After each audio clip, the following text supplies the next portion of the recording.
Amougou Bellinga paye cher l'assassinat de Martínez Zogo. À chaque jour son rebondissement dans l'affaire de l'assassinat du journaliste Martínez Zogo et les présumés suspects arrêtés et auditionnés depuis des jours au groupement de la gendarmerie. L'immeuble Ekang a été perquisitionné et d'autres responsables ou collaborateurs de Jean-Pierre Amougou Bellinga ont été arrêtés.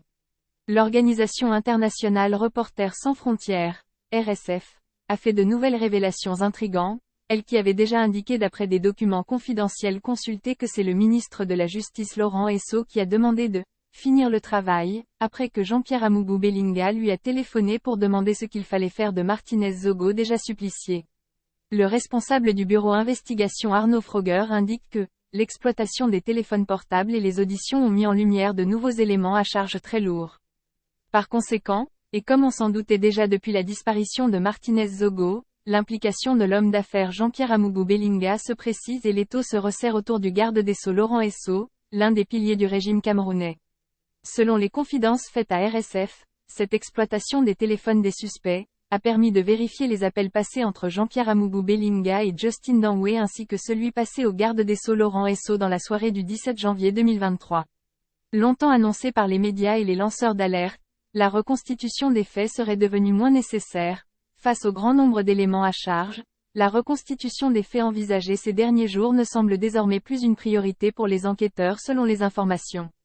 Les charges retenues contre le propriétaire du groupe L'Anecdote sont graves.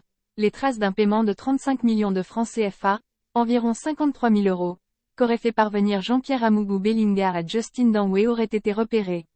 Nous apprenons que ces fonds auraient transité via le compte du colonel Etundi Enessoe, ancien commandant de la garde présidentielle et responsable officieux de la sécurité privée de l'homme d'affaires dont il est également le beau-père.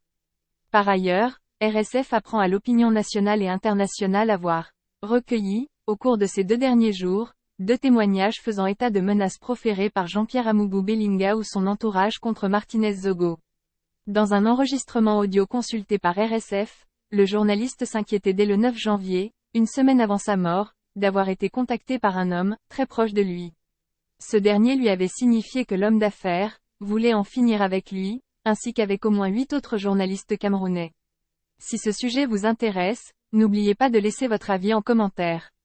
Abonnez-vous et activez la cloche de notification pour être toujours informé lors de la publication de nos prochaines vidéos.